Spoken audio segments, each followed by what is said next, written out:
Hi everybody, welcome to Suman Guru Education YouTube channel.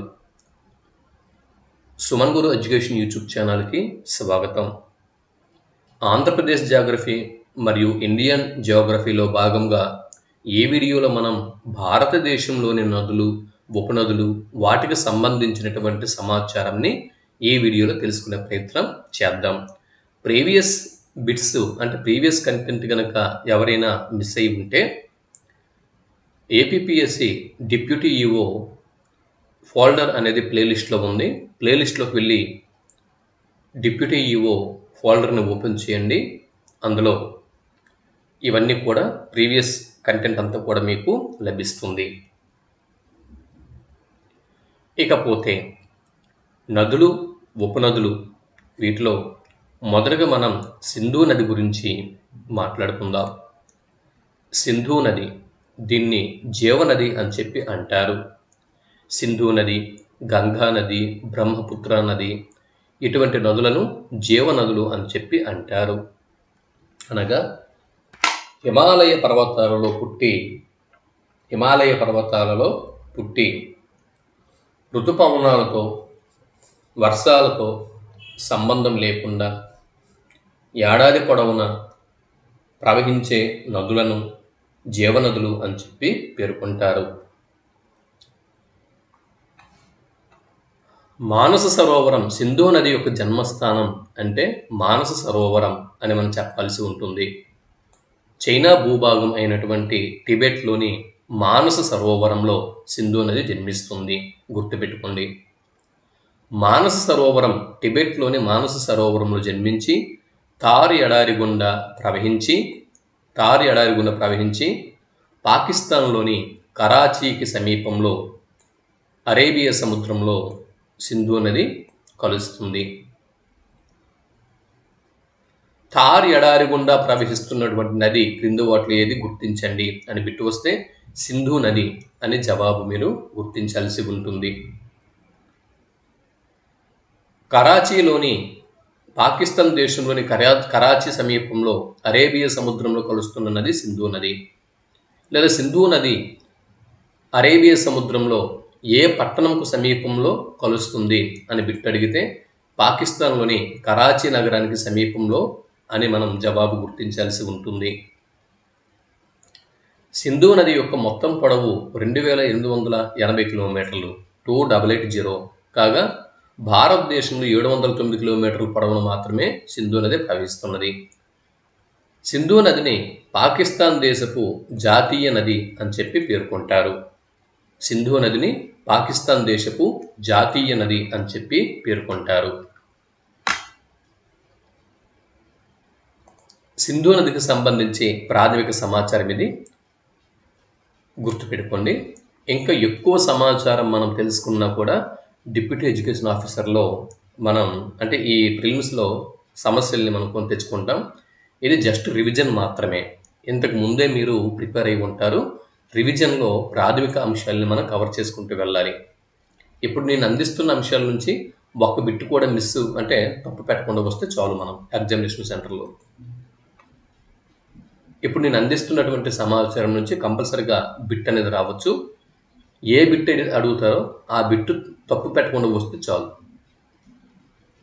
Jhelum నది, సింధు నది యొక్క ఉపనది జీలం నది.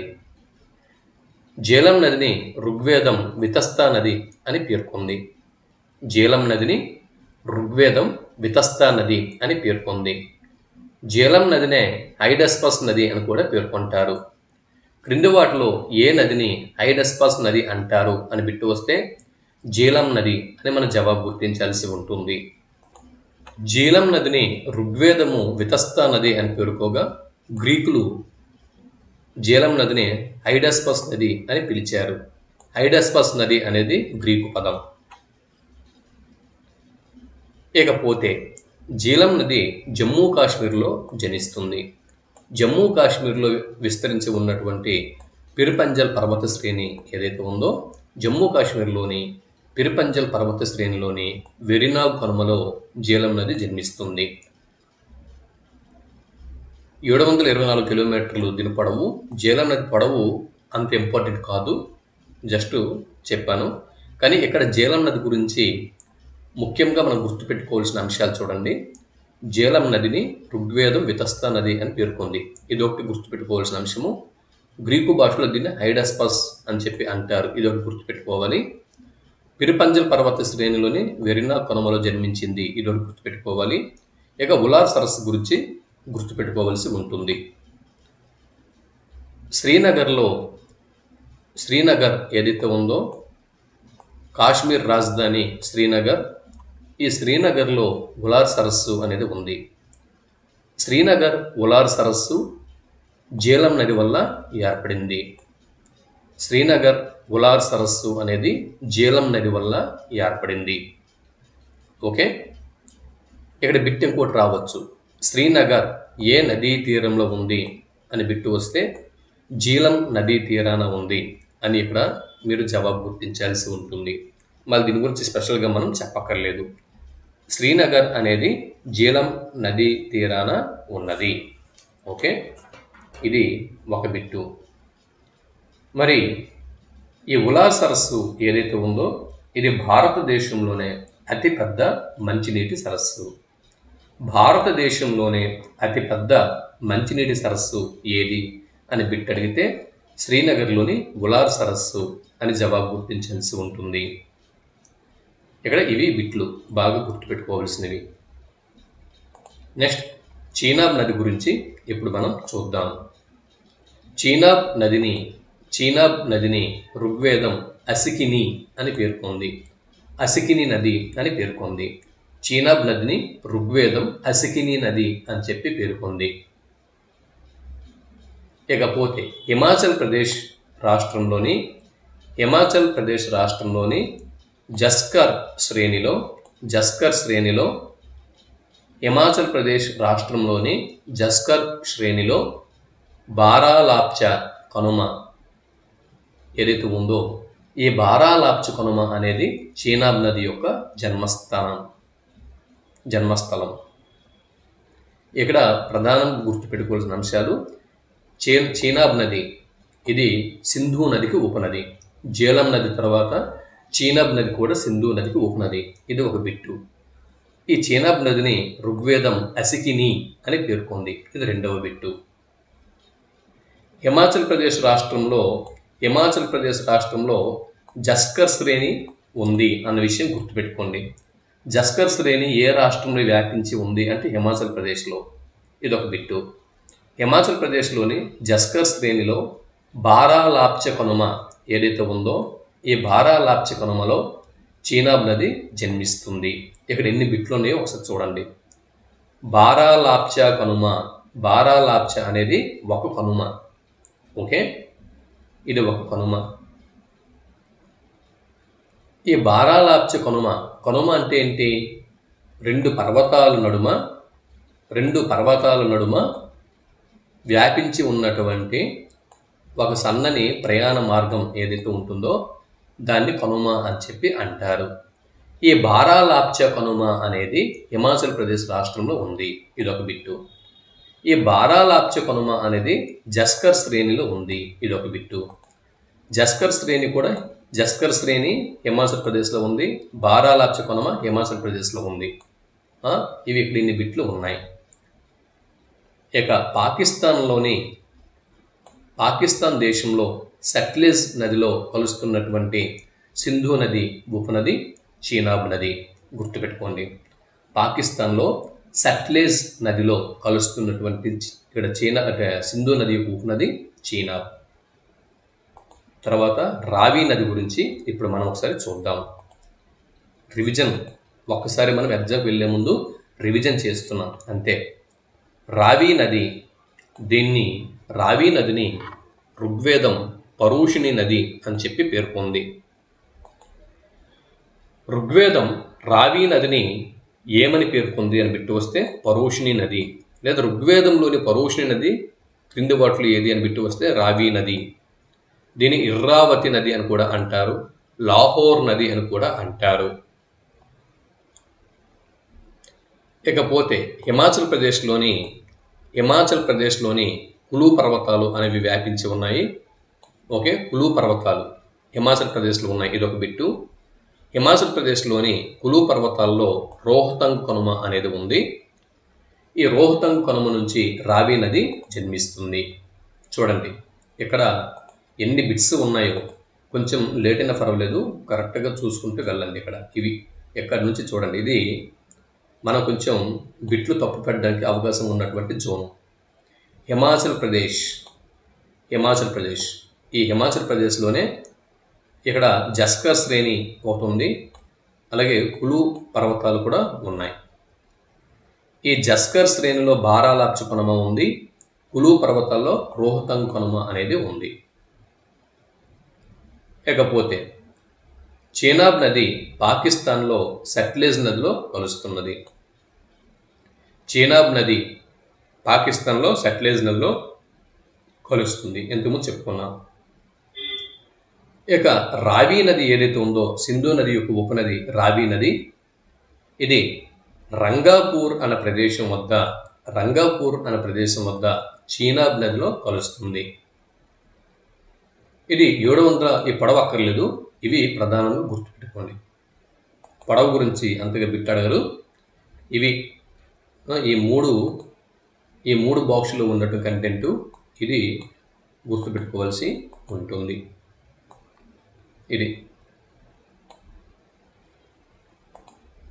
దాని తర్వాత బియాస్ నది, సింధు నది యొక్క మరో ఉపనది బియాస్ నది.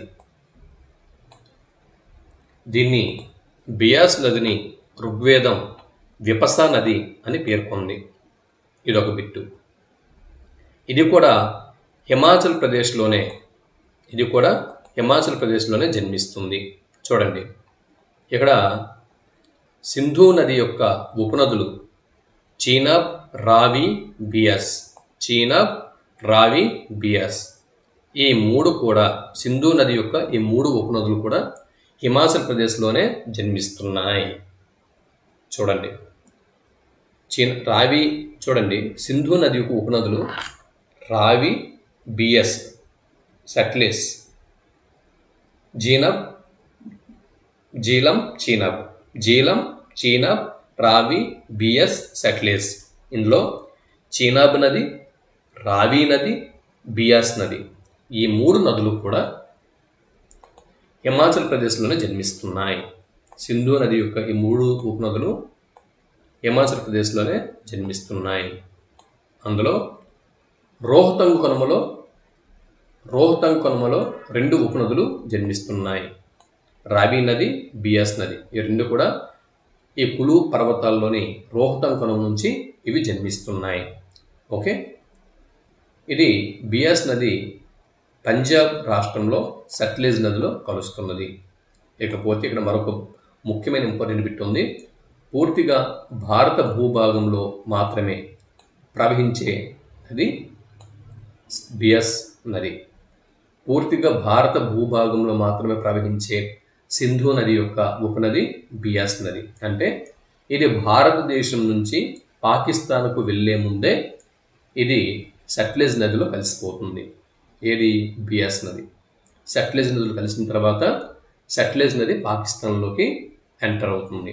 కాబట్టి బియాస్ నది సట్లెజ్ నది పాకిస్తాన్లోకి చేరక ముందే భారతదేశంలోని సట్లెజ్ నదిలో ఇది వెళ్ళి కలిసిపోతుంది. కాబట్టి పూర్తిగా భారత భూభాగంలో మాత్రమే ప్రవహించే నది బియాస్ నది. ఇకపోతే సట్లెజ్ నది. ఈ సట్లెజ్ నదిని ఋగ్వేదం శతుద్రి నది అని చెప్పి పేర్కొంది. సట్లెజ్ నదిని శతుద్రి నది అని ఋగ్వేదం పేర్కొంది. దీని యొక్క పుట్టుక కూడా, సింధు నది ఎక్కడ పుట్టింది? టిబెట్లోని మానస సరోవరంలో. సట్లెజ్ నది కూడా అక్కడే జనించింది. పాకిస్తాన్లోని మిధాన్కోట్ వద్ద సింధు నదిలో కలుస్తుంది. బిట్టు మనకు రావచ్చు. పాకిస్తాన్లోని మిధాన్కోట్ వద్ద సింధు నదిలో కలుస్తున్నటువంటి సింధు నది యొక్క ఉపనది ఏది అని బిట్టు వస్తే సట్లెజ్ నది అని జవాబు గుర్తించాల్సి ఉంటుంది. ఈ సట్లెజ్ నది పొడవు మీద అంతగా బిట్టు రాదు, అయినా చూసుకుంటామంతా ఒకసారి చూసుకోండి. ఇకపోతే టిబెట్ చైనా భూభాగం కదా, చైనా, ఇండియా, పాకిస్తాన్ ఇలాగా 3 దేశాల గుండా ప్రవహిస్తున్నటువంటి ఏకైక సింధు నది యొక్క ఉపనది సట్లెజ్ నది. ఇది అంతర్జాతీయ సింధు నది యొక్క అంతర్జాతీయ ఉపనది. చైనా దేశంలోను, భారతదేశంలోను, పాకిస్తాన్ దేశంలోను ఈ విధంగా 3 దేశాలలో అంతర్జాతీయంగా ప్రవహిస్తున్నటువంటి సింధు నది యొక్క ఉపనది సట్లెజ్ నది. ఈ సట్లెజ్ నది మీద బాక్రా నంగల్ ప్రాజెక్ట్ అనేది నిర్మించడం జరిగింది. బాక్రా నంగల్ ప్రాజెక్టు సట్లెజ్ నది మీద నిర్మించారు. ఇదొక బిట్టు. ఇది పంజాబ్, హర్యానా, రాజస్థాన్ ఈ 3 రాష్ట్రాల ఉమ్మడి పథకం బాక్రా నంగల్ ప్రాజెక్టు. అయితే ఇది హిమాచల్ ప్రదేశ్లో సట్లెజ్ నది ఇక్కడ సట్లెజ్ నది మీద హిమాచల్ ప్రదేశ్ ప్రాంతంలో నిర్మించారు కాబట్టి హిమాచల్ ప్రదేశ్ కూడా ఈ బాక్రా నంగల్ ప్రాజెక్ట్ నుంచి లబ్ధి పొందుతుంది. ఒరిజినల్గా బాక్రా నంగల్ ప్రాజెక్టు 3 రాష్ట్రాల ఉమ్మడి ప్రాజెక్టు. పంజాబ్ పక్కన ఉన్నటువంటి హర్యానా, పంజాబ్కి మరియు హర్యానాకి రాజధాని ఏదండి? చండీగఢ్ కదా. ఈ విధంగా పంజాబ్, హర్యానా ఆ 2 కూడా ట్విన్స్ స్టేట్స్ అనే విషయం మనం గుర్తుపెట్టుకోవాలి. పంజాబ్, హర్యానా వాటితో పాటు రాజస్థాన్ ఈ 3 రాష్ట్రాల ఉమ్మడి ప్రాజెక్టు బాక్రా నంగల్ ప్రాజెక్టు. లబ్ధి పొందుతున్నటువంటి రాష్ట్రము హిమాచల్ ప్రదేశ్. ఇది హిమాచల్ ప్రదేశ్ యొక్క ఉమ్మడి పథకం పాల్గొని హిమాచల్ ప్రదేశ్ లబ్ధి పొందుతుంది. భారతదేశంలో నిర్మించిన మొట్టమొదటి ప్రాజెక్టు బాక్రా నంగల్ ప్రాజెక్టు 1962వ సంవత్సరం. అంటే ఈ 1962వ సంవత్సరంలోనే భారతదేశానికి చైనాతో యుద్ధం కూడా జరిగింది. భారతదేశానికి చైనాకు యుద్ధం జరిగినటువంటి ఈ 1962వ సంవత్సరంలోనే జవహర్లాల్ నెహ్రూ గారు బాక్రా నంగల్ ప్రాజెక్టుని జాతికి అంకితం చేశారు. అన్ని ప్రాజెక్టుల కంటే పెద్దది బాక్రా నంగల్ ప్రాజెక్టు. బాక్రా నంగల్ ప్రాజెక్ట్ అనేది ఇది ఒక ప్రాజెక్ట్ కాదు, ఇవి 2 ఆనకట్లు. బాక్రా నంగల్ అనేది ఈ ప్రాజెక్టు బాక్రా నంగల్ ప్రాజెక్టులో భాగంగా 2 ఆనకట్టల్ని నిర్మించారు. ఒక ఆనకట్ట హిమాచల్ ప్రదేశ్ రాష్ట్రంలోని బాక్రా వద్ద ఒక ఆనకట్టని నిర్మించారు. రెండవ ఆనకట్టని పంజాబ్ రాష్ట్రంలోని నంగల్ అనే ప్రదేశం వద్ద మరో ఆనకట్టని నిర్మించారు. బాక్రా నంగల్ ప్రాజెక్టులో 2 ఆనకట్టలు ఉన్నాయి. మొదటి ఆనకట్ట హిమాచల్ ప్రదేశ్లోని బాక్రా వద్ద, రెండవ ఆనకట్టని పంజాబ్లోని నంగల్ వద్ద నిర్మించారు. అయితే ఈ బాక్రా నంగల్ ప్రాజెక్టు వల్ల ఒక కృత్రిమ సరస్సు అనేది హిమాచల్ ప్రదేశ్ రాష్ట్రంలో ఏర్పడింది. ఇక్కడ హెచ్పి మీన్ హిమాచల్ ప్రదేశ్. అది ఈ బాక్రా నంగల్ ప్రాజెక్టు నిర్మాణం వల్ల ఒక మానవ నిర్మిత కృత్రిమ సరస్సు అనేది ఏర్పడింది. ఎక్కడ? హిమాచల్ ప్రదేశ్ రాష్ట్రంలో. ఆ కృత్రిమ సరస్సు పేరు గురు గోవింద్ సాగర్.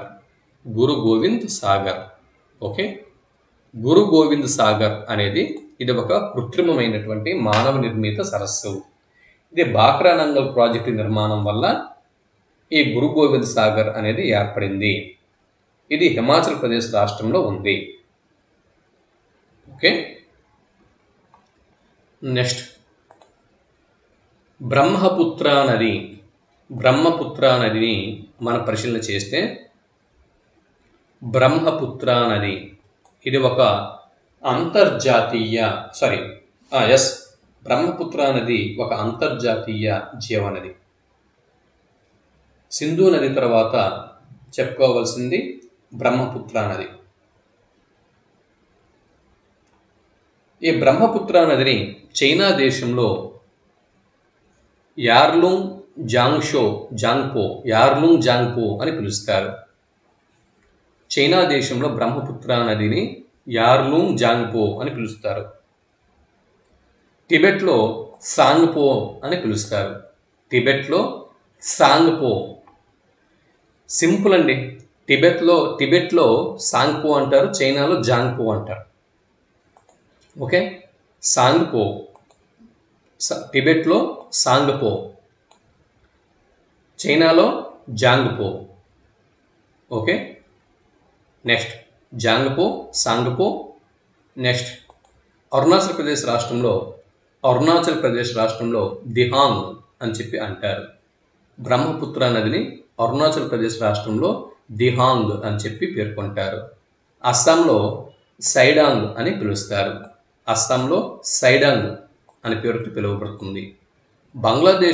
బంగ్లాదేశ్ దేశంలో జమున, మేఘన అన్న పేర్లతో బ్రహ్మపుత్ర నది పిలువబడుతుంది.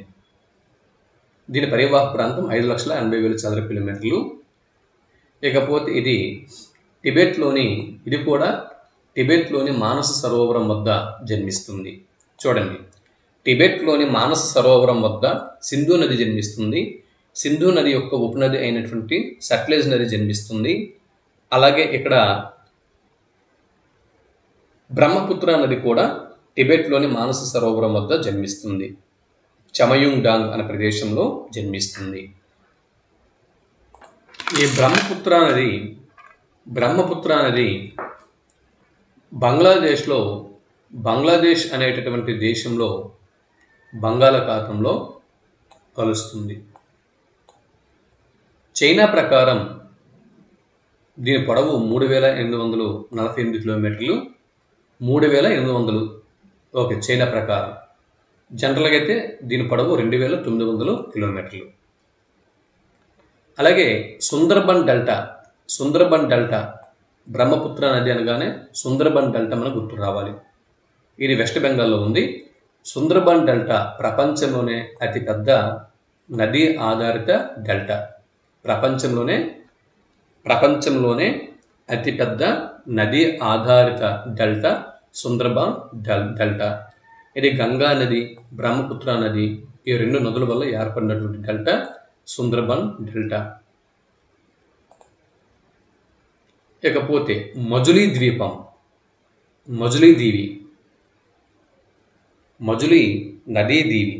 నదీ ఆధారిత దీవి మజులీ. బ్రహ్మపుత్ర నదిలో నదీ ఆధారిత దీవి మజులీ దీవి. ఈ మజులీ దీవి నదీ ద్వీపం ఇది అస్సాంలో ఉంది. ఇది ఏ రాష్ట్రంలో ఉందండి? అస్సాంలో ఉంది. బ్రహ్మపుత్ర నది యొక్క 2 పాయల మధ్య ఈ దీవి ఏర్పడింది. బ్రహ్మపుత్ర నది యొక్క 2 పాయల మధ్య ఈ దీవి ఏర్పడింది. ఈ మజులీ దీవి ప్రపంచంలోనే అతిపెద్ద నదీ ఆధారిత దీవి మజులీ దీవి. ఓకే,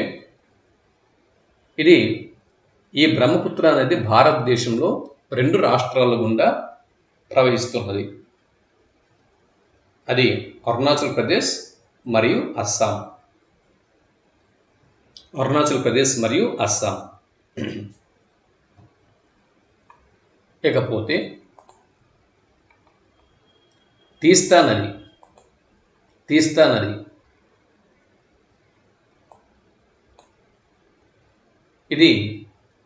తీస్తా నది మొదట గంగా నదికి ఉపనదిగా ఉండేది. తీస్తా నది ప్రారంభంలో గంగా నదికి ఉపనదిగా ఉండేది. కానీ 1787లో భూకంపం, వరదలు వల్ల దాని ప్రవాహ దిశను మార్చుకొని బ్రహ్మపుత్ర నదికి ఉపనదిగా మారింది. బ్రహ్మపుత్ర నదికి ఉపనదిగా మారిపోయింది. గంగా నదిని వీడింది. ఇది సిక్కిం మరియు వెస్ట్ బెంగాల్ రాష్ట్రాల గుండా తీస్తా నది ప్రవహిస్తూ ఉంటుంది. సిక్కిం మరియు వెస్ట్ బెంగాల్ 2 రాష్ట్రాల గుండా తీస్తా నది ప్రవహిస్తూ ఉంటుంది. చూడండి, తీస్తా నది ప్రస్తుతం బ్రహ్మపుత్ర నదికి ఉపనది. ఒకప్పుడు గంగా నదికి ఉపనదిగా ఉండేది. 1787 వరదల వల్ల తన యొక్క ప్రవాహ మార్గంని మార్చుకొని గంగా నదిని వదిలి బ్రహ్మపుత్ర నదికి ఉపనదిగా మారింది. ఇది సిక్కిం, వెస్ట్ బెంగాల్ 2 రాష్ట్రాల గుండా ప్రవహిస్తుంది. ఇది ఇక్కడ బిట్ అంటే కంటెంట్. ఇప్పుడు గంగా నది దగ్గరికి వచ్చాం. తర్వాత గంగా నది గంగా నది చూడండి, గంగా నది ఇది అలకనంద, భాగీరథి, అలకనంద మరియు భాగీరథి ఈ రెండు కూడా ఉత్తరాఖండ్లో పుట్టి పర్వతాల నుంచి ప్రవహిస్తూ ఉత్తరాఖండ్లో శివాలిక్ పాదాల వద్ద దేవప్రయోగ అనేటటువంటి ప్రదేశం వద్ద ఈ రెండు నదులు కలిసిపోయి గంగా నదిగా మారుతున్నాయి. గంగా నది అంటే రెండు నదుల సంగమం. గంగా నది అనగా రెండు నదుల సంగమం. అవి భగీరథి మరియు అలకనంద. ఓకే, ఉత్తరాఖండ్లో శివాలిక్ పాదాల వద్ద, శివాలిక్ అంటే మనకి హిమాద్రి, హిమాచల్, శివాలిక్ ఈ హిమాలయ పర్వతాల్ని 3 భాగాలుగా మనం విభజించడం జరిగింది. ఆ 3 భాగాల్లో హిమాలయాల్లోని అన్నిటికంటే ఉన్నతమైనటువంటి శ్రేణి హిమాద్రి. హిమాద్రికి దక్షిణంగా ఉన్నటువంటి శ్రేణి హిమాచల్, హిమాచల్కి దక్షిణంగా ఉన్నటువంటి శ్రేణి శివాలిక్. అవునా? ఈ శివాలిక్ శ్రేణిలో ఈ శివాలిక్ పాదాల వద్ద దేవప్రయోగ అనేటువంటి ప్రదేశం వద్ద అలకనంద, భగీరథ, ఉత్తరాఖండ్ అనేటువంటి ఈ ప్రదేశంలో, ఈ రాష్ట్రంలో ఇవి గంగా నదిగా మారుతున్నాయి. అయితే భగీరథి నది గురించి చెప్పాం కదా, ఈ భగీరథి నది మీదే తెహ్రీ డ్యామ్ అనేది నిర్మించడం జరిగింది. ఈ భగీరథి నది మీదే తెహ్రీ డ్యామ్ అనేది నిర్మించారు. ఈ తెహ్రీ డ్యామ్ అనేది ఉత్తరాఖండ్, ఉత్తరప్రదేశ్, ఢిల్లీ, ఉత్తరాఖండ్, ఉత్తరప్రదేశ్, ఢిల్లీ ఈ 3 రాష్ట్రాల ఉమ్మడి ప్రాజెక్టు. అంటే ఉత్తరాఖండ్, ఉత్తరప్రదేశ్ 2 రాష్ట్రాలు, ఢిల్లీ ఒక కేంద్రపాలిత ప్రాంతం. మొత్తానికి ఈ 3 ఉత్తరాఖండ్, ఉత్తరప్రదేశ్ రాష్ట్రాలు మరియు ఢిల్లీ కేంద్రపాలిత ప్రాంతం. ఈ 3 యొక్క ఉమ్మడి ప్రాజెక్టు తెహ్రీ డ్యామ్ భగీరథి నది మీద ఉత్తరాఖండ్లో దీన్ని నిర్మించారు. ఉత్తరాఖండ్లో నిర్మించారు కదా, అందువల్ల దేశంలో ఎత్తైన ప్రదేశంలో ఉన్నటువంటి ప్రాజెక్టు, భారతదేశంలో అత్యంత ఎత్తైన ప్రదేశంలో ఉన్నటువంటి ప్రాజెక్టు తెహ్రీ డ్యామ్. అయితే ఈ తెహ్రీ డ్యామ్ అనేది ఉత్తరాఖండ్లో ఉంది అని చెప్పుకున్నాం.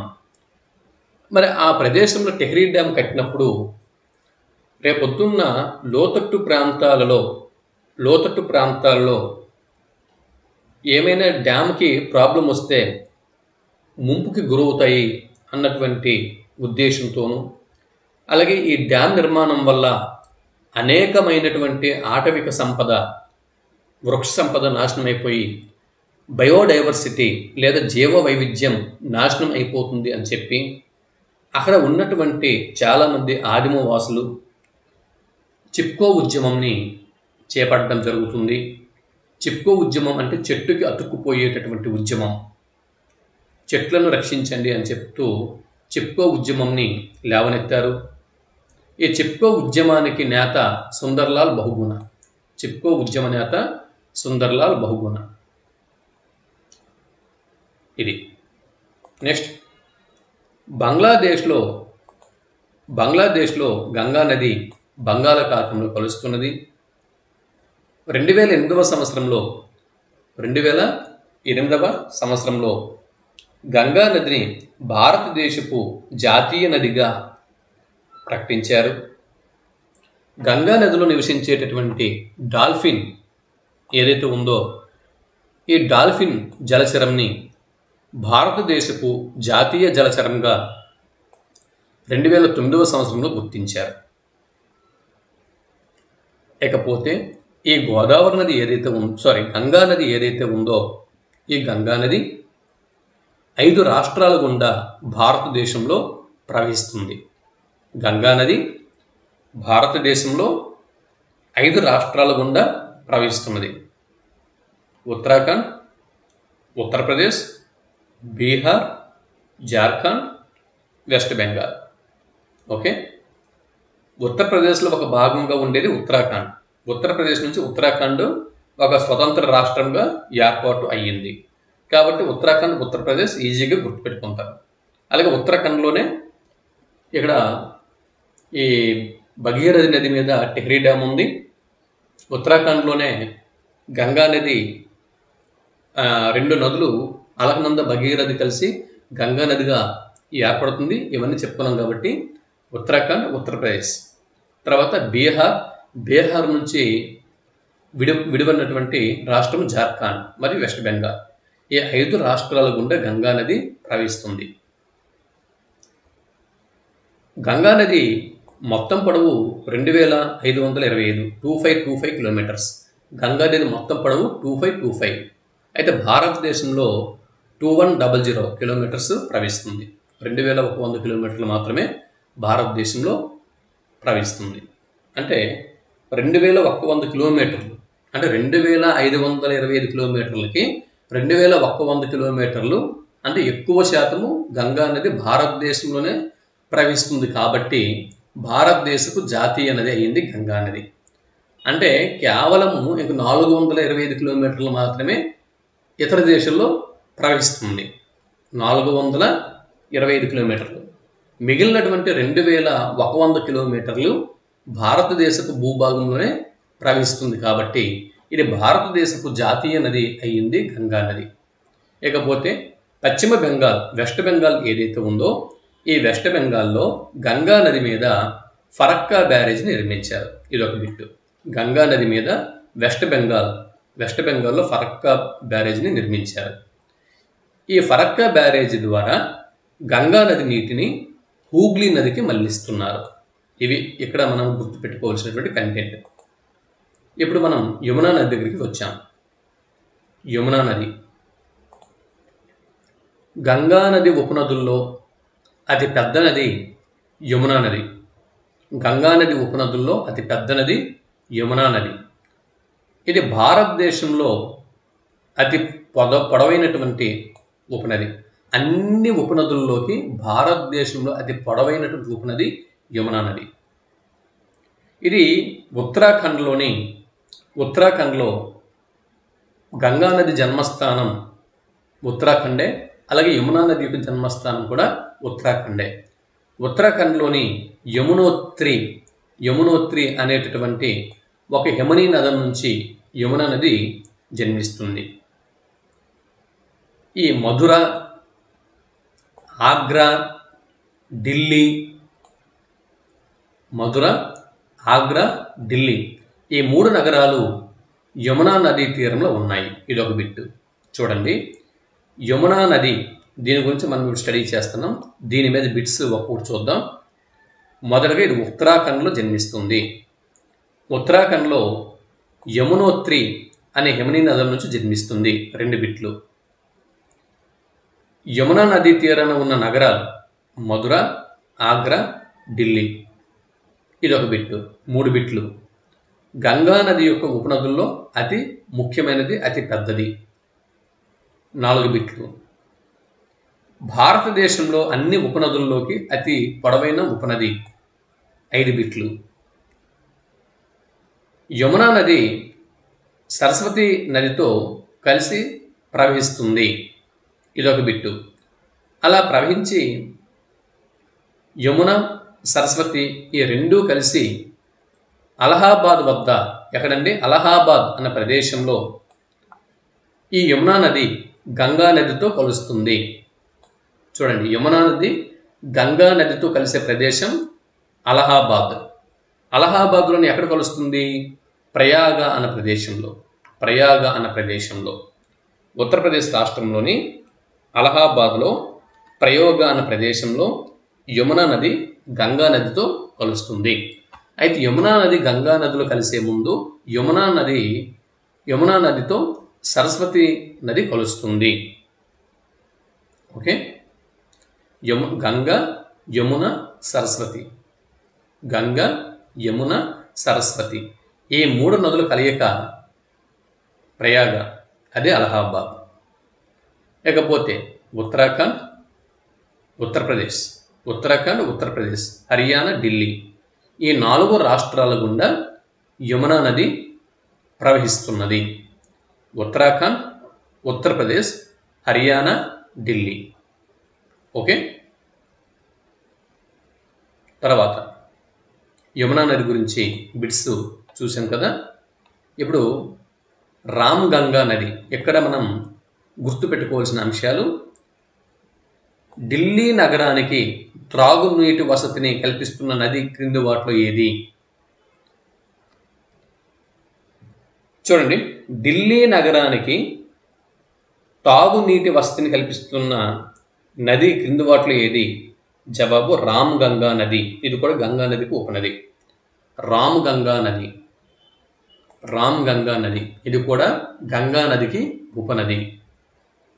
ఢిల్లీ నగరానికి తాగునీటి వసతిని కల్పిస్తున్నది. కనౌజ్ హర్షవర్ధనుడి యొక్క రాజధాని. చరిత్రలో హర్షవర్ధనుడి యొక్క రాజధాని కనౌజ్. ఈ కనౌజ్ వద్ద గంగా నదిలో ఇది కలుస్తున్నది కాబట్టి గంగా నదికి ఉపనది. ఏది? Ram Ganga. Jim Corbett national park గుండా ప్రవహిస్తున్నటువంటి నది రామ్ గంగా. ఇది రామ్ గంగా నదికి సంబంధించినటువంటి కంటెంట్. ఇప్పుడు గాగ్రా నది, దీని యొక్క జన్మస్థానం గాగ్రా నది ఎక్కడ పుడుతుంది? నేపాల్ దేశంలో గుర్ల మాందాత శిఖరం,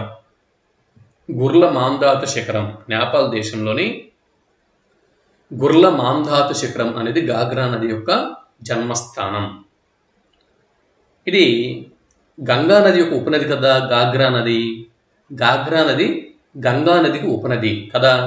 మరి గంగా నదికి ఉపనది కాబట్టి గంగా నదితో ఎక్కడ ఇది కలుస్తుంది అంటే బీహార్ రాష్ట్రంలో గంగా నదితో కలుస్తుంది గాగ్రా నది.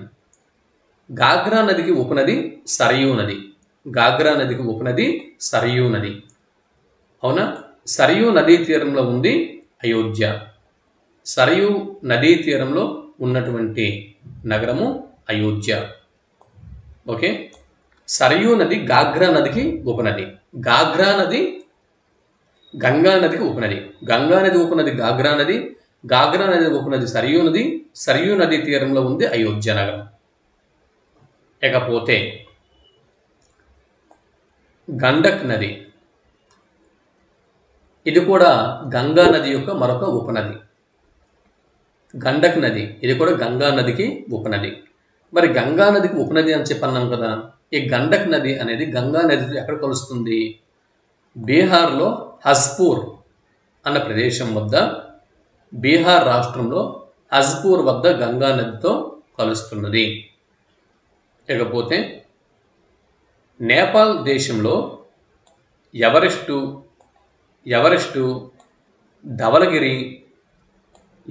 మరియు ధవలగిరి శిఖరాల మధ్య గండక్ నది జనిస్తున్నది. నేపాల్ దేశంలో ఎవరెస్ట్ శిఖరానికి ధవలగిరి శిఖరానికి మధ్య గండక్ నది జన్మిస్తున్నది. భారతదేశంలో అత్యంత ఎత్తైన ప్రదేశంలో ప్రవహిస్తున్న నది క్రింది వాటిలో ఏది అని బిట్టు వస్తే గండక్ నది అని జవాబు గుర్తించాల్సి ఉంటుంది. ఇకపోతే కోసీ నది, ఇది కూడా గంగా నదికి ఉపనది. కోసీ నది, ఇది కూడా గంగా నదికి ఉపనది. మరి కోసీ నది గంగా నదికి ఉపనది కదా. కోసీ నది గంగా నదితో ఎక్కడ కలుస్తుంది అంటే బీహార్లో కలుస్తుంది. బీహార్లో గంగా నదితో కలుస్తుంది. కోసీ నది అనగానే మనకు గుర్తుకు రావాల్సిన అంశం బీహార్ దుఃఖదాయని అన్న విషయం మనకు గుర్తుకు రావాలి. కోసీ నది బీహార్ రాష్ట్రపు దుఃఖదాయని. ఇది నేపాల్, టిబెట్, సిక్కిం సరిహద్దుల్లో జనిస్తుంది కోసీ నది. ఇకపోతే దామోదర్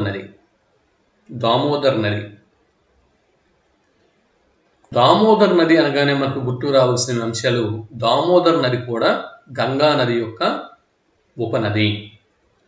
మరి గంగా నది యొక్క ఉపనది కదా, దామోదర్ నది గంగా నదితో ఎక్కడ కలుస్తుంది? పశ్చిమ బెంగాల్ రాష్ట్రంలో కలకత్తాకు సమీపంలో హూగ్లీ నదిలో ఇది కలుస్తుంది. హూగ్లీ నది గంగా నదిలో ఒక భాగం. ఓకే. దాని తర్వాత ఇక్కడ దామోదర్ నది అనగానే దామోదర్ ప్రాజెక్టు మనకు గుర్తుకు రావాలి. దామోదర్ ప్రాజెక్టు. ఇది భారతదేశంలో మొట్టమొదటి బహుళార్థ సాధక ప్రాజెక్టు. భారతదేశంలో మొట్టమొదటి బహుళార్థ సాధక ప్రాజెక్టు దామోదర్ నది. మరి బీహార్ దుఃఖదాయిని కోసి నది కాగా బెంగాల్ దుఃఖదాయిని అని చెప్పి దామోదర్ నదిని పిలుస్తారు. ఈ Damodar project west Bengal, Bihar, Jharkhand, west Bengal, Bihar, Jharkhand ఈ 3 రాష్ట్రాల ఉమ్మడి ప్రాజెక్టు దామోదర్ ప్రాజెక్ట్. ఇకపోతే జార్ఖండ్లోని చోటా నాగ్పూర్ పీఠభూమిలో దామోదర్ నది జన్మిస్తుంది. ఇది దామోదర్ నదికి సంబంధించిన కంటెంట్, గుర్తుపెట్టుకోవాల్సిన కంటెంట్.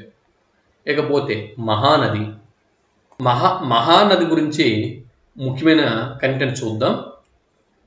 హీరాకుడ్ ప్రాజెక్ట్. మహానది అనగానే మనకి హీరాకుడ్ ప్రాజెక్ట్ గుర్తుకు రావాలి. ఇది విద్యుత్ ఉత్పత్తి, నీటిపారుదల కోసం ఈ ప్రాజెక్ట్ని చేపట్టడం జరిగింది.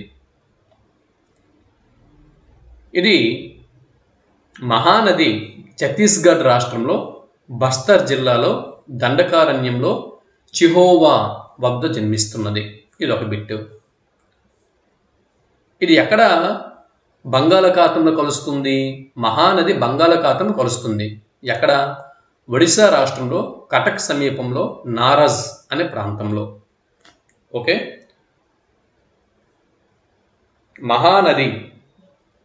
మహానది ఛత్తీస్గఢ్లో దండకారణ్యంలో బస్తర్ జిల్లాలో పుడుతుంది. ఒరిస్సాలోని కటక్ సమీపంలో నారాజ్ అనే ప్రదేశంలో బంగాళాఖాతంలో కలుస్తుంది. మహానది మీద హీరాకుడ్ ప్రాజెక్టు నిర్మించడం జరిగింది. విద్యుత్ ఉత్పత్తి కోసం, నీటిపారుదల కోసం. ఇకపోతే హీరాకుడ్ ప్రాజెక్టు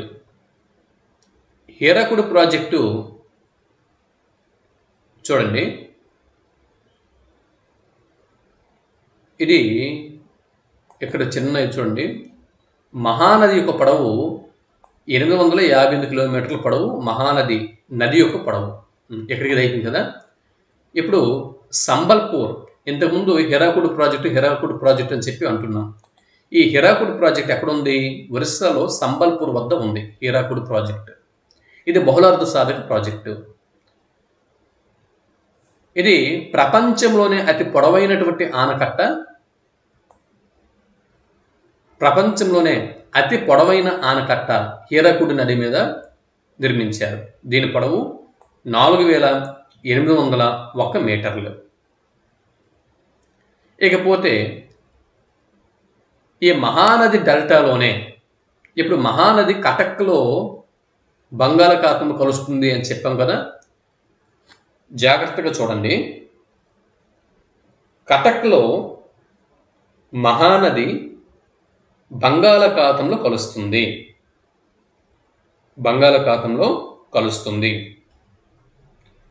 ఈ విధంగా మహానది బంగాళాఖాతంలో కలిసేటటువంటి ఈ ప్రదేశంలోనే ఒక పెద్ద ఉప్పు నీటి లాగూన్ అనేది ఏర్పడింది. దాన్ని ఉప్పు నీటి సరస్సు అని చెప్పి అంటున్నాం. భారతదేశంలోనే అతిపెద్ద ఉప్పు నీటి సరస్సు, అతిపెద్ద ఉప్పు నీటి లాగూన్ చిలకా సరస్సు. ఇంతకు ముందు వీడియోలో కూడా ఈ విషయం చెప్పుకున్నాం మనం. కటక్లో మహానది డెల్టాలో చిలకా సరస్సు ఏర్పడింది. ఇది భారతదేశంలోనే అత్యంత పెద్ద ఉప్పు నీటి సరస్సు.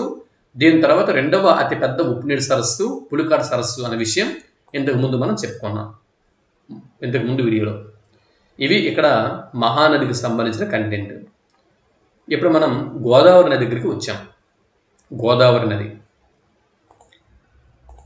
ఇకపోతే గోదావరి నది గురించి చూద్దాం. గోదావరి నదిని ఇండియన్ రైన్ నది అని చెప్పి అంటారు. ఎందుకు అంటే పాపికొండలు అందాల నడుమ, అంటే పాపికొండల్లో ప్రవహిస్తున్నప్పుడు, గోదావరి నది పాపికొండల్లో ప్రవహిస్తున్నప్పుడు దాని సోయగం చూడముచ్చటగా ఉంటుంది. కాబట్టి దీనికి ఇండియన్ రైన్ అని పేరు వచ్చింది. గోదావరి నదిని వృద్ధ గంగా అని, దక్షిణ గంగా అని పిలుస్తారు. ఇక్కడ ఇవి బిట్లు. తర్వాత గోదావరి నది జన్మస్థానం మీద బిట్ అడిగితే మహారాష్ట్రలోని నాసికా త్రయంబకంలో బీలే సరస్సు వద్ద జన్మించింది. ఇది రెండో బిట్టు. మూడో బిట్టు బీలే సరస్సు ఎక్కడ ఉంది అనే బిట్టు వస్తే మహారాష్ట్ర, ఇదొక బిట్టు. ఇకపోతే గోదావరి నది 7 పాయలుగా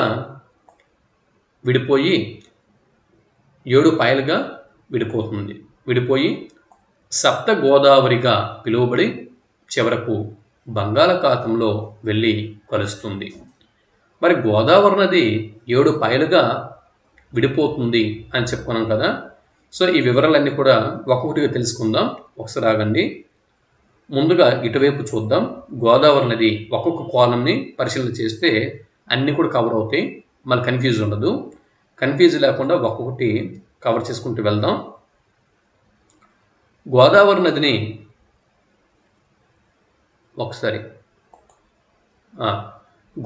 నదిని మనం ఇండియన్ రెయిన్ నది, వృద్ధగంగ, దక్షిణ గంగ అంటాం. ఇదొక బిట్టు.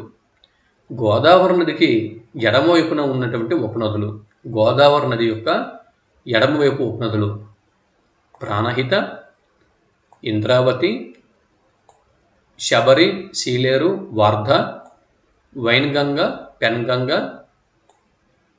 పూర్ణ, మాచ్కండ్, కడెం. ఇది అంటే ఎడమవైపున గోదావరి నదికి ఎక్కువ ఉపనదులు అనేవి ఉన్నాయి. గోదావరి ఉపనదుల మీద ఒకరు బిట్ అడిగితే ఆన్సర్ మీరు గుర్తించాలి. కాబట్టి ఇంతకుముందు ఇండియన్ సివిల్ సర్వీసెస్లో బిట్టు వచ్చింది గోదావరి ఎడమ ఉపనదుల మీద. చూసుకోండి, ప్రాణహిత, ఇంద్రావతి, శబరి, సీలేరు, వార్ధ, వైన్గంగ, పెన్గంగ, పూర్ణ, మాచ్కండ్, కడెం. ఇవి ఎడమ ఉపనదులు. కుడి ఉపనదులు మంజీర, మానేరు, కిన్నెరసాని, మూల, ప్రవర. ఇవి కుడి ఉపనదులు. కుడి ఉపనదులు 5 మాత్రమే ఉన్నాయి, కేవలం 5 మాత్రమే. ఈజీగా గుర్తుపెట్టుకోవచ్చు. మంజీర, మానేరు, మూల. మాతో 3 ఉన్నాయి: మంజీర, మానేరు, మూల, కిన్నెరసాని, ప్రవర. ఇవి. ఇకపోతే గోదావరి నది మీద పోలవరం ప్రాజెక్టు అనేది ఉంది.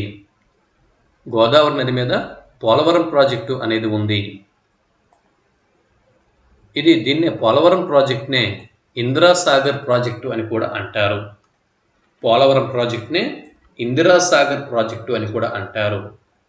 జాతీయ నదుల అనుసంధానం కోసం, జాతీయ నదులు ఏవైతే ఉన్నాయో ఈ జాతీయ నదుల యొక్క అనుసంధానం కోసం ఏర్పాటు చేయబడుతున్నటువంటి మొట్టమొదటి భారతదేశపు ప్రాజెక్టు ఇందిరా సాగర్ ప్రాజెక్టు, అదే పోలవరం ప్రాజెక్టు.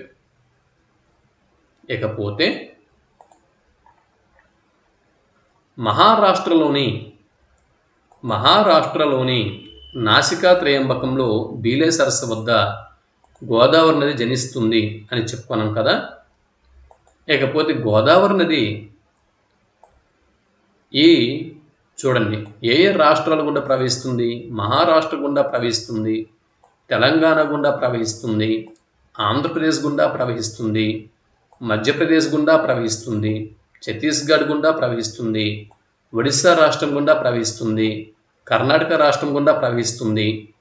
ఓకే, మహారాష్ట్ర, తెలంగాణ, ఆంధ్రప్రదేశ్, మధ్యప్రదేశ్, ఛత్తీస్గఢ్, ఒడిశా, కర్ణాటక ఈ 7 రాష్ట్రాల గుండా ప్రవహిస్తుంది. యానాం అనే కేంద్రపాలిత ప్రాంతం గుండా ప్రవహిస్తుంది. ఇకపోతే గోదావరి నది 7 పాయలుగా విడిపోతుంది, సప్త గోదావరిగా పిలువబడుతుంది, చివరకు బంగాళాఖాతంలో కలుస్తుంది అని చెప్పుకున్నాం కదా. ఈ సప్త గోదావరులు ఇప్పుడు మనం చూద్దాం. సప్త గోదావరిలో మొదటిది గౌతమి. ఇది యానాం వద్ద బంగాళాఖాతంలో కలుస్తుంది. ఇదిగో యానాం అనే కేంద్రపాలిత ప్రాంతం అని చెప్పి అనుకున్నాం కదా. ఇది కాకినాడకు సమీపంలో యానాం అనే కేంద్రపాలిత ప్రాంతం ఉంది. ఈ యానాం వద్ద బంగాళాఖాతంలో కలుస్తుంది గౌతమి. తర్వాత వశిష్ట ఓకే. తర్వాత చెప్పుకోవలసింది వశిష్ట. గోదావరి, సప్త గోదావరిలో రెండవ గోదావరి పాయ వశిష్ట. ఇది అంతర్వేది వద్ద అంతర్వేది లక్ష్మీ నరసింహస్వామి వారి పుణ్యక్షేత్రం అంతర్వేదిలో ఉంది. ఈ అంతర్వేది వద్ద బంగాళాఖాతంలో కలుస్తుంది వశిష్ట నది. ఇకపోతే గోదావరి నది యొక్క సప్త గోదావరిలో మూడవ పాయ వైనతేయ. ఇది కొమరగిరి వద్ద బంగాళాఖాతంలో కలుస్తుంది. సప్త గోదావరిలో 4-5 పాయలు తుల్య మరియు భరద్వాజ. బెండమూరు లంక వద్ద బంగాళాఖాతంలో ఈ రెండు కలుస్తున్నాయి. ఇక సప్త గోదావరిలో 6-7 పాయలు ఇవి వశిష్ట వైనతేయ పాయల్లో వెళ్ళి కలిసిపోతున్నాయి. అయితే కౌశిక, ఆత్రేయ అనేటటువంటి ఈ పాయల మధ్య కోనసీమ, ఆంధ్రప్రదేశ్ ఉద్యానవనం అయినటువంటి కోనసీమ ఈ రెండు పాయల మధ్య ఉంది. ఇవి ఇక్కడ బిట్లు. ఇకపోతే మొత్తం పొడవు గోదావరి నది యొక్క మొత్తం పొడవు 1465 కిలోమీటర్లు. తెలంగాణలో దీని పొడవు 560 కిలోమీటర్లు. ఆంధ్రప్రదేశ్లో దీని పొడవు 212 కిలోమీటర్లు. ఓవరాల్గా మొత్తం రెండు తెలుగు రాష్ట్రాల్లో దీని పొడవు 772 కిలోమీటర్లు. గోదావరి నది పరివాహక ప్రాంతము 3,15,000 చదరపు కిలోమీటర్ల మేర వ్యాపించి ఉంది. ఆంధ్రప్రదేశ్లో గోదావరి పరివాహక ప్రాంతము 73,201 చదరపు కిలోమీటర్లు. దక్షిణ భారతదేశంలో అత్యంత పొడవైన నది గోదావరి నది. సముద్రంలో కలిసే ముందు గోదావరి నదిలో కలిసే చిట్ట చివరి ముఖ్య ఉపనది ఏది? సముద్రంలో కలిసే ముందు గోదావరి నదిలో కలిసే చిట్ట చివరి ముఖ్య గోదావరి నది యొక్క ఉపనది శబరి నది. చూడండి, ఇక్కడ గోదావరి నది ఎడమ ఉపనదులలో శబరి ఉంది. గోదావరి నది బంగాళాఖాతం సముద్రంలో కలిసేటప్పుడు ఇలా సముద్రంలో కలిసే ముందు గోదావరి నదులు కలుస్తున్న చిట్ట చివరి ముఖ్య గోదావరి నది యొక్క ఉపనది శబరి, గుర్తుపెట్టుకోండి. ఇకపోతే సీలేరు, దాని పక్కన ఉన్న సీలేరు. దీని గొప్పతనం ఏంటి? గోదావరి నదిలోకి ఎక్కువ నీటి ప్రవాహంని తీసుకువచ్చే ఉపనది సీలేరు.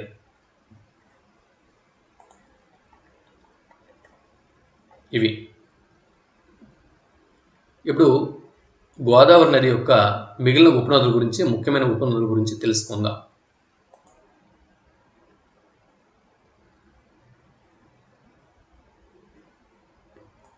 చూడండి, వాయిస్ కట్ అయినట్టు ఉంది. ఒకవేళ వాయిస్ కట్ అయిందని చెప్పి మళ్ళీ రిపీట్ చేస్తున్నాను. ఒకవేళ వినుంటే స్కిప్ చేసేయండి, లేదంటే ఒకసారి వినండి. వాయిస్ కట్ అయిందేమో అని చెప్పి చిన్న డౌటు. మళ్ళీ నాగార్జున సాగర్ ప్రాజెక్ట్ గురించి ఒకసారి మనం చూద్దాం. ఓకే, నందికొండ వద్ద కృష్ణా నది మీద నాగార్జున సాగర్ ప్రాజెక్టుని నిర్మించారు. ప్రపంచంలోనే పొడవైన రాతి కట్టడపు ఆనకట్ట. కుడి కాలువ జవహర్ కాలువ. ఈ కుడి కాలువ జవహర్ కాలువ వల్ల గుంటూరు, కృష్ణా ఈ జిల్లాలు లబ్ధి పొందుతున్నాయి. ఎడమ కాలువ లాల్ బహదూర్ కాలువ. దీనివల్ల నల్గొండ, ఖమ్మం జిల్లాలు లబ్ధి పొందుతున్నాయి. పూర్తిగా భారతీయ సాంకేతిక పరిజ్ఞానంతో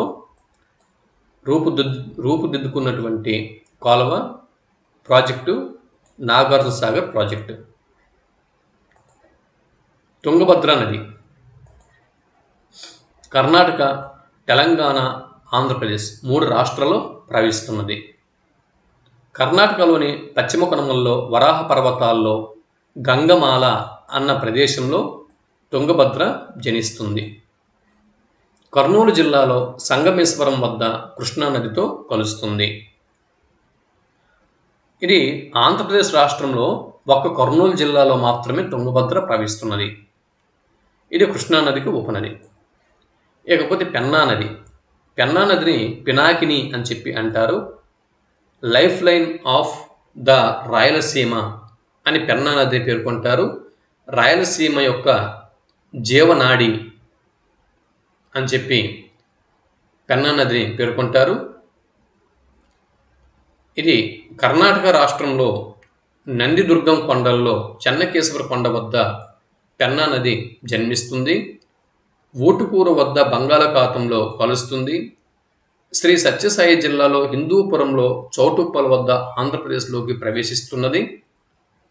పాపాగ్ని, చిత్రావతి, చెయ్యేరు, సగిలేరు, కుందేరు అనేవి పెన్నా నది యొక్క ఉపనదులు. ఇవి గుర్తుపెట్టుకోండి. ఇకపోతే చిత్రావతి నది. కర్ణాటక ప్రభుత్వం కోలారు జిల్లాలో ఈ చిత్రావతి నది మీద ఆనకట్ట నిర్మించింది. కోలారు జిల్లాలో ఈ ఆనకట్ట నిర్మాణం ఆంధ్రప్రదేశ్ మరియు కర్ణాటక ఈ రెండు రాష్ట్రాల మధ్య వివాదానికి దారితీసింది. ఇది కర్ణాటక ఆంధ్రప్రదేశ్ల అంతర్రాష్ట్ర నది. ఇకపోతే చెయ్యేరు నది. దీనికే బహుదా నది అని మరో పేరు కూడా ఉన్నది. అన్నమయ్య జిల్లాలో అన్నమయ్య ప్రాజెక్టును చెయ్యేరు నది మీద నిర్మించారు. ఇకపోతే సగిలేరు ప్రాజెక్టు, సగిలేరు నది, సగిలేరు స్వర్ణబాహు నది. ఇది ప్రకాశం జిల్లాలో నల్లమల కొండల్లో జనిస్తుంది. వైఎస్ఆర్ కడప బద్వేల్ వద్ద పెన్నా నదితో కలుస్తుంది. కడప జిల్లాలో సగిలేరు నది మీద ప్రాజెక్టులు నిర్మించారు. తర్వాత పెన్నా నది యొక్క మరొక ఉపనది కుందేరు లేదా కుముద్వతి. ఈ కుముద్వతి లేదా కుందేరు నదీ తీరంలో నంద్యాల పట్టణం ఉంది. ఇదొక బిట్టు. దాని తర్వాత ఇప్పుడు కావేరి నది గురించి మనం చూస్తే, కావేరి నది జన్మస్థానం కర్ణాటక రాష్ట్రం కూర్గు జిల్లా బ్రహ్మగిరి కొండలు తలై కావేరి. శ్రీరంగం వద్ద బంగాళాఖాతంలో కలుస్తుంది. కావేరి నది తమిళనాడులో శివసముద్రం అనే జలపాతంని ఏర్పరుస్తున్నది.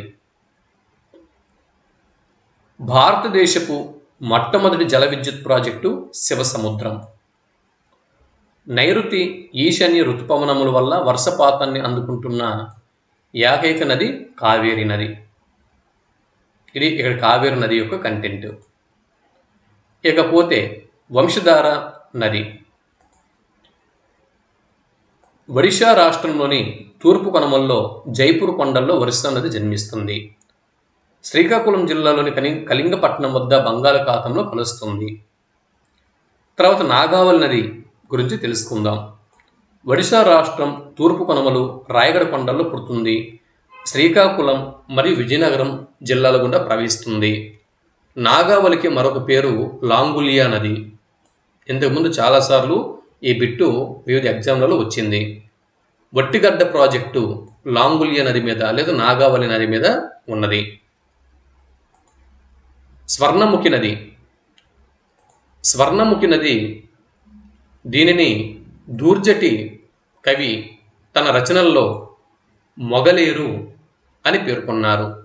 స్వర్ణముఖి నదిని దూర్జటి మహాకవి తన యొక్క రచనల్లో శ్రీకాళహస్తీశ్వర శతకము, శ్రీకాళహస్తీశ్వర మహాత్మ్యము అన్నటువంటి ఈ కావ్యాలలో ఈ స్వర్ణముఖి నదిని వివరిస్తూ మొగలేరు అని చెప్పి ఆయన పేర్కొన్నారు. స్వర్ణముఖి నదీ తీరాన శ్రీకాళహస్తి పట్టణం ఉంది.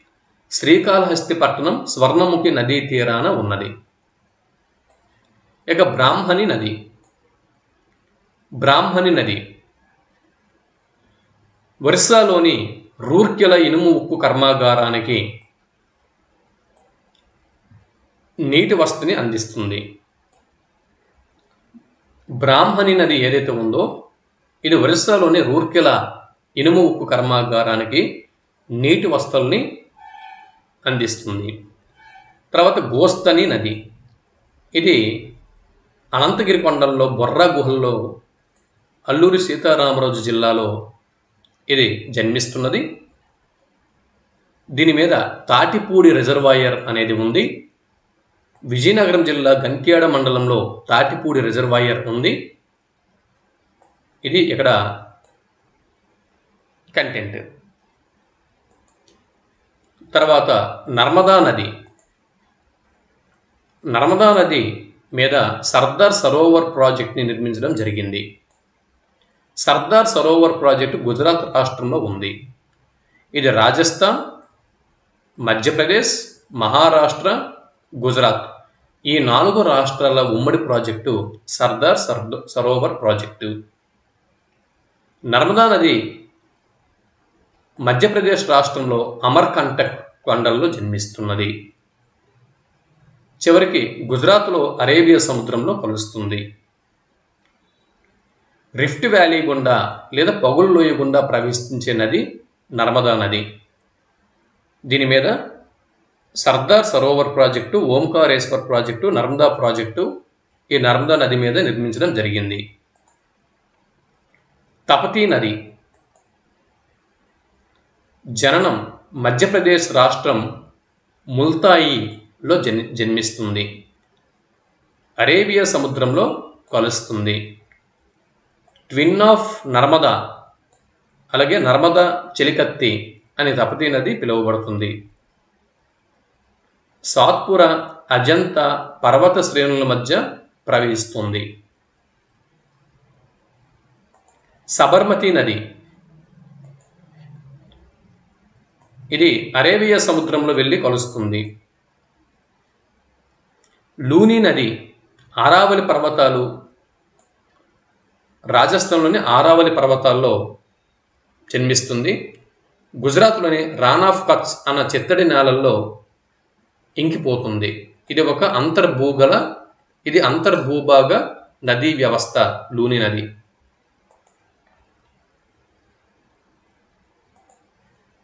ఇకపోతే గాగ్గర్ నది హిమాచల్ ప్రదేశ్ శివాలిక్ కొండల్లో జన్మిస్తుంది. హర్యానాలో ఇది భూమిలో ఇంకిపోతుంది. ఇది భారతదేశంలో అతిపెద్ద అంతర్భూభాగ నది. ఇకపోతే చంబల్ ప్రాజెక్టు, ఇది మధ్యప్రదేశ్, రాజస్థాన్ రాష్ట్రాల యొక్క ఉమ్మడి ప్రాజెక్టు. చంబల్ నదిపై ఈ ప్రాజెక్టు ఉంది. సరస్సుల పుట్టుక గురించి అధ్యయనం చేసే శాస్త్రం లిమ్నాలజీ. సరస్సుల నగరం అని ఉదయపూర్, రాజస్థాన్లోని ఉదయపూర్ని సరస్సుల నగరం అంటారు. దేశంలో అతిపెద్ద మంచినీటి సరస్సు జమ్మూ కాశ్మీర్లో ఉన్నటువంటి ఉలార్ సరస్సు. అతి పెద్ద ఉప్పునీటి సరస్సు రాజస్థాన్లోని సాంబార్ సరస్సు. ఏకైక అగ్నిపర్వత సరస్సు మహారాష్ట్రలోని లూనార్ సరస్సు. ఇదండి ఈ వీడియోలో ఎంతవరకు మనకి అవసరమో అంతవరకు నదులు, నదీ వ్యవస్థ గురించినటువంటి కంటెంట్ని మనం అధ్యయనం చేయడం జరిగింది, రివిజన్ చేయడం జరిగింది. మరో వీడియోలో మరికొంత కంటెంట్తో మీ ముందుకు వస్తాను. అంతవరకు సెలవు. నమస్తే.